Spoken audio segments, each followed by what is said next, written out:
Radio City Originals. Radio City presents hashtag Football Merchants. Hello friends and welcome back to Football Merchants. The quarterfinals are over and how eventful they were. Underdogs making it through, unexpected teams. Kavan got one prediction right. I got all predictions wrong. So I think this World Cup, if a team wants to win, I have to just root against them, and I'm pretty sure they're going to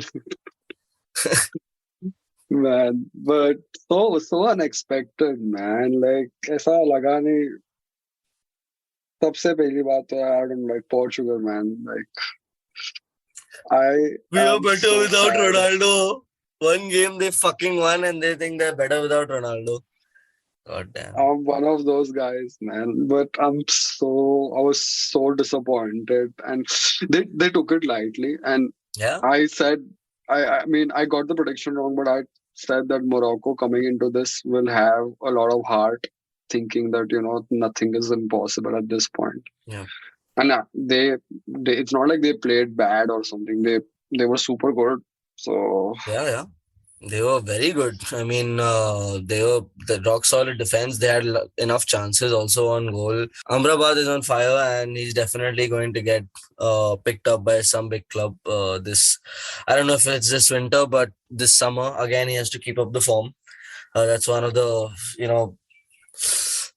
one of the disadvantages of having a winter World Cup, that if you're not getting a move in the winter, then you have to wait till the summer and you have to make sure you keep that form up because clubs might just lose interest in you.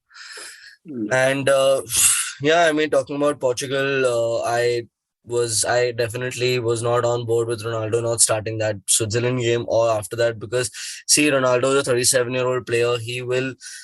He can start well and he can probably get tired and you can take him off. He's not one of those bursts of energy that you're going to have after 50th, 60th minute. So tactically, even if you don't want to play him the whole game, either you don't play him, right? And if you're playing him, you got to start him. And then you get like a young Gonzalo Ramos that's bursting with energy and people are scared because those young, fresh legs are going to come and outrun them anyway, right? Ronaldo is more about exploiting spaces, and that's the problem with Morocco.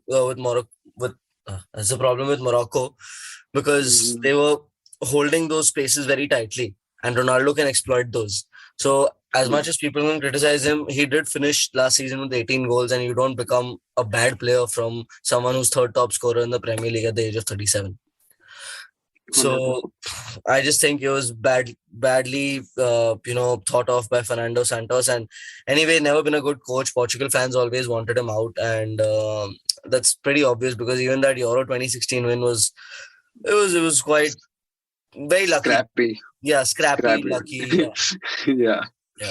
And it's just sad to see that, knowing that it's his last World Cup, Ronaldo's last World Cup, and I mean, did he deserve to be treated like that? I don't know what to say that, but just sad to see someone who's been so great. And I mean, this does not take anything away from him. For sure. But it's just sad. Like, it would have been solid to have him at least reach the final and then lose. Okay, fine, but I don't know. It's just what it takes away from him for me right now is that the way Messi is playing this World Cup, he becomes the undisputed greatest of all time.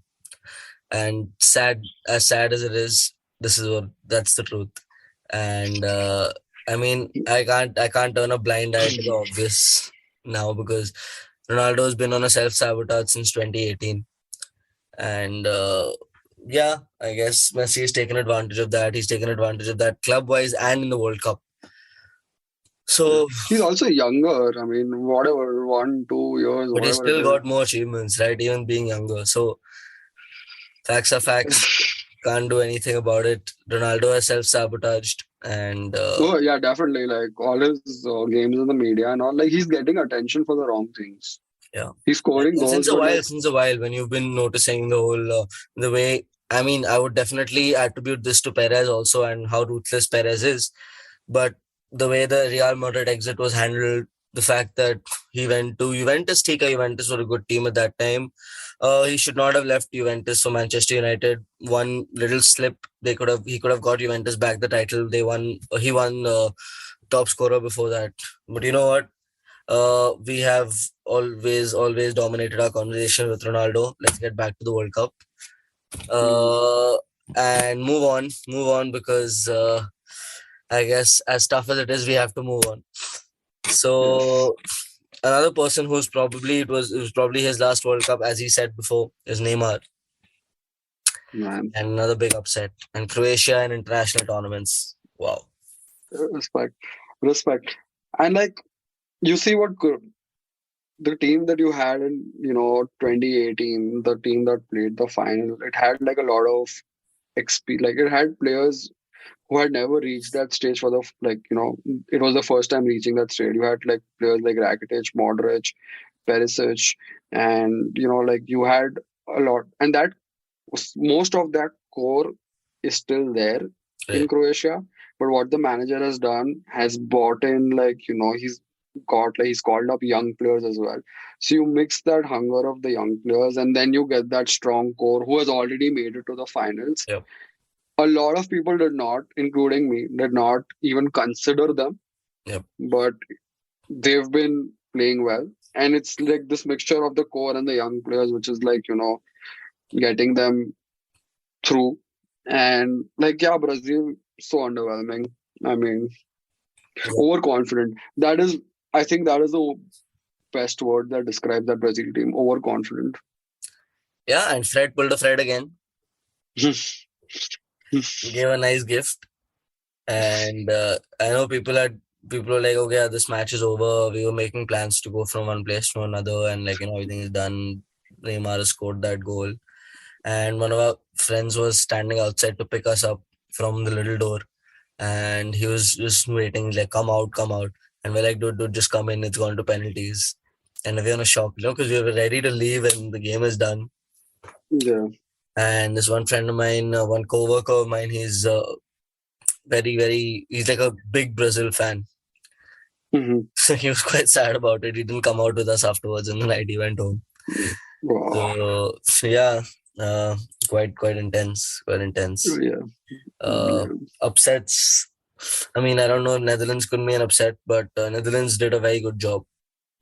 That was a great comeback by them, and I'm Oh not yeah. going to directly point fingers in that sense, but some questionable decisions were taken against them.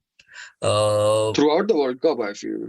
yeah, Let's let's address the fact that a lot of decisions have gone in Argentina's favor. that is true. Even when Argentina was not playing, to have an Argentinian referee Yeah, refereeing the Portugal match, 4-4. I think. knowing, I mean, I don't know, it's senseless, but it is what it is.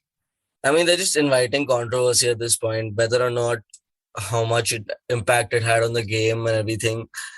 It will be a talking point, right? Because as Bruno Fernandes says, that you're telling me that a team that has been booing us the whole tournament, there are 4 referees from that country, Yeah, and it is shady. It can. I mean, I'm not gonna directly blame it on that Portugal's loss, but it has to be a talking point. I still feel because yeah.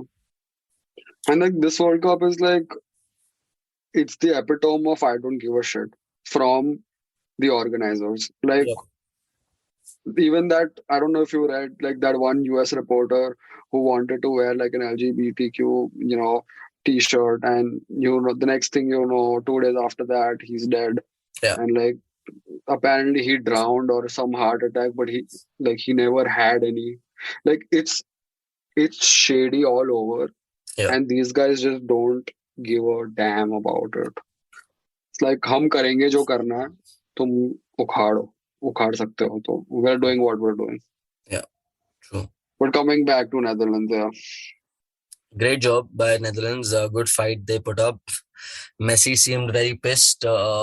He did that celebration in front of Van Gaal, that Riquelme celebration where Van Gaal had signed Riquelme, Argentinian legend Riquelme, for a year at Barcelona in 2002.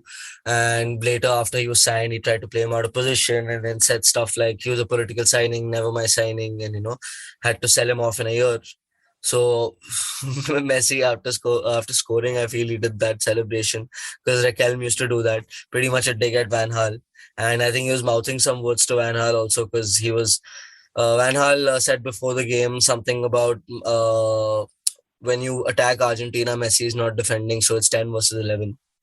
Yeah, So Messi was man. angry about that. Messi was also angry at Weghorst. Weghorst wanted to shake hands with him, and Messi brushed him off, and then he told him, "Get out of here, Dumby," or something like that. Uncalled for, but okay. Bit over the top. I also feel Vegas said something before the game, but before the game, you're trying to create that chaos so that you have Yeah, that competitive spirit, and I think it was a bit over the top for Messi to do that. And yes, I don't know. I mean, people are gonna call us, yeah, biased Ronaldo fans, but it's not. It's very obvious to see that the energy is very different when it comes to Ronaldo and when it comes to Messi from the media and from the fans. 200%. And Yeah, it's always been like that throughout these years. yeah. Again, don't want to dwell so much on it. I just hope Argentina loses is all I want. But yeah, at this point, like I'm supporting three teams and not supporting one because every other team that I've supported has not made it. So trying the other thing this time by not supporting one team. Yeah. But yeah, last match, which I feel has been one of the most, it's like the top three. It's been one of the most exciting matches in this World Cup. That England versus France game. And I mean, you score one penalty. The second one that you're taking, you're supposed to be more confident while doing it. I don't know how you miss that. It's just, I don't know, man. man. When it comes to pens, it's just Yeah, I mean, but you don't expect this from Harry Kane. I mean, he has to feel. I mean, he has to like go home and cry because 360 goals over his career, not one of them has amounted to anything. Like at this point, at this point, those goals mean nothing. I mean, they're stats, but that's all it is. I mean And like, that yeah. It is Spurs mentality. England is also, I mean, pretty much almost like the Spurs in their Spurs in their golden generation, which is reaching a Champions League final. That's all. Nothing else. But yeah, yeah, I mean, penalty miss was a bit. It was not. It was like not even a save, dude. It was just kite. I think it was. You could see the pressure on his, like the whole body language and everything. And I guess he could have handled the whole pen much better. But then again, it's fine. He scored the pen before that, and he's done a lot for England. He's been pretty much their best player over these years. Um, like even though his goals haven't amounted to anything, he's still been the best out of the lot that has yeah, existed. And I guess props to him for that. When you saw I went on Harry Kane's Instagram comments, obviously, because I wanted to see, how the response is. And there were a lot more support messages than hate messages. And there were other people that were asking, we just came here to check if it's the same energy as when Rashford and Saka missed their penalty. exactly, It exactly. wasn't. I mean, not that I Yeah, of want Harry course. Kane to get more abused, but you can see the stark difference in Yeah, the racism. it's just hypocrisy, and I'm not saying he should get abused. Like you said, the point is that they don't get abused, the ones who got abused, and Yeah. like it's just sad. And I mean Southgate as well. I mean a lot of changes, the decisions he made in that game. Raheem Sterling, for example, that guy has not trained with the team. He was in London for 3 to 4 days. What is he doing And he before took out, Rashford? Like and he why took is out, yeah, he took out the best player on the pitch. Bukayo like Saka was by yeah, far the best player on the pitch. yeah. The first goal, it was his chance. Two chances after that, it was Bukayo Saka who, he created those chances. And like, you have a top scorer, which you're not starting. He's on the bench for your England team. Hmm. Again, I'm not. There is no bias involved over here. Okay, you don't want to start him because Foden is extremely good. But if that is not working, instead of bringing on someone like a Sterling or like even Grealish for that matter. Like bring on someone who's consistently give like when given a chance has scored goals for you. Why is he not coming on? Like there has to be some questions on decision making. James Madison, 0 minutes. Yeah. Like Yeah. he, I think with Southgate, he has a fixed choice of players. He only wants to like there is no experimenting with and Yeah. the players also like are getting complacent because they know they have this spot in the squad no matter what they do. But yeah, disappointing again. But good fight, but disappointing. You know what I feel with But good Harry fight. Kane? I don't understand why sometimes he's not tried in a very false nine kind of a role where you push Saka and Rashford a little more up front, because they have that speed, they have that dribbling and that running, and Harry Kane has that playmaking abilities where even if they cut into score, Harry Kane can put in those nice through balls to them. I don't know, probably there was just a thought that came in my head. I think Harry Kane, being a prolific goal scorer and a very good passer, can play that role well with fast wingers around him. A very Yeah, Firmino kind of a role, but obviously Firmino when he was scoring goals. yeah. And like with much better passing range, like this guy can pass from like Yeah. deep in the midfield. Like he's one of the only strikers who has that kind of range. But I mean, have to move on. Yeah. Coming to the finals, the semi-finals.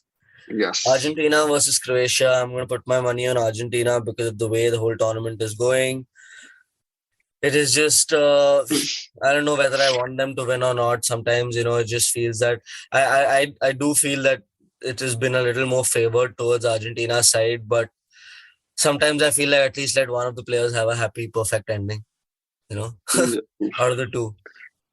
At least Yeah. one of them gets that complete. At least we see one person finish complete football in that sense.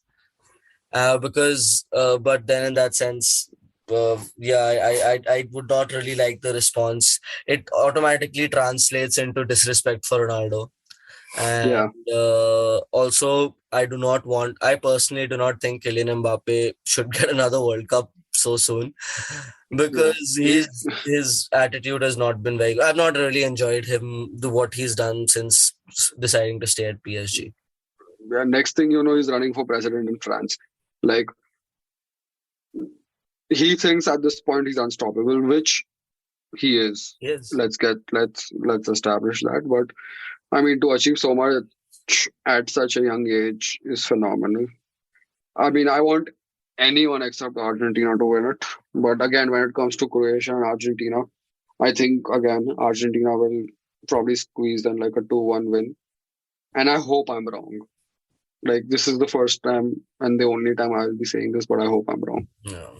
I don't know, I'm a bit on the fence, but Yeah, anyway, but obviously I would love to see a Croatia or a Morocco win the World Cup right now, because yeah, I mean, Morocco, yes, very tough because France is France.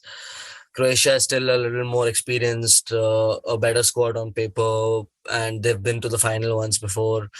Who knows? We might just see a France and Croatia repeat. But as of now, I would say it's Argentina and France that are heading to the finals. yeah, yeah. I would say that too. Yeah, yeah. And I mean, I really think that I would love to see a Croatia-Morocco final. It's going to be. Good for football. It's good for football, I guess. It is. To an Yeah, extent, it is. I mean, everyone else has already achieved a lot. As much as you say that, you want Messi to just finish that one final last thing that is yeah, missing from his career. You're not going to put that in front of a Croatia or a Morocco winning, because I don't know. I mean, any country can start getting great players. It's not like you're signing players. So, I mean, I won't put it that way, but I still see it more likely for Argentina to have a stronger chance in a World Cup or any international tournament than a Croatia or a Morocco. And I would say the same thing for France.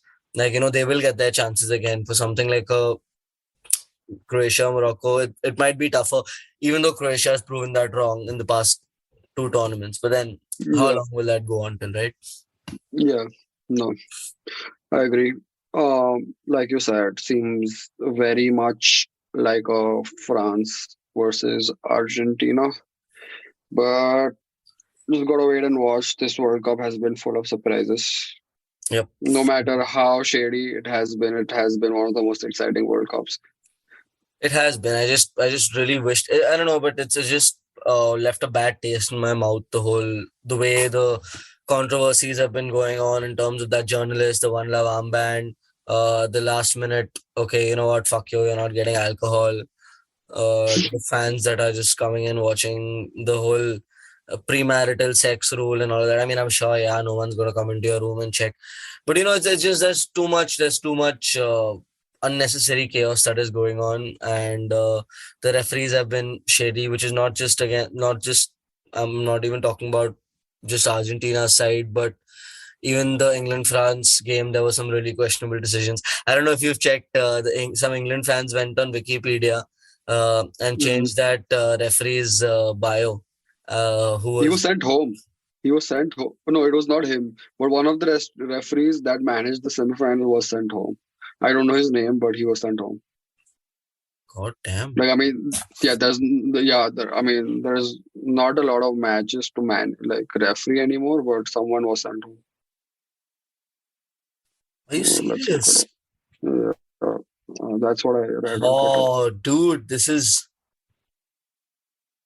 It's literally the second thing. Literally the second. Referee for Argentina versus Netherlands. Yeah, Argentina versus Netherlands. And it was just after Messi expressed whatever, like he was not happy with the referee, he expressed his anger and all of that. What the fuck? Yeah. Whereas, I think relatively Argentina was the one that was a little more favored in front of Netherlands. Yeah, that's what I felt like. Netherlands, so many, easy call. I mean, not even fouls. Pardesh should have been sent Pardesh, bro. He should have gotten that red card. Oh, yeah. Man.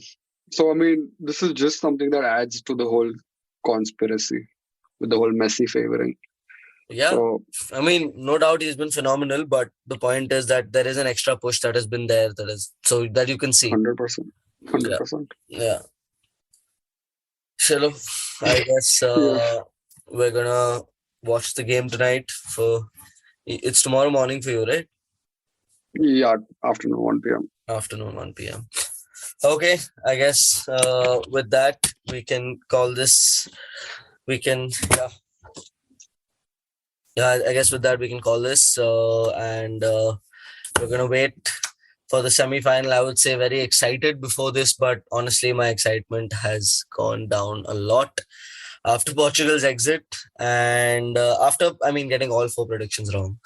So it's just like, you know what, chup chap dekho, and that's what I'm gonna do. Hoping for an underdog to really make it to the final, at least one of the two. Yeah. Everyone loves an underdog story, and we'll hope for that. But yeah. Okay then. See you next time.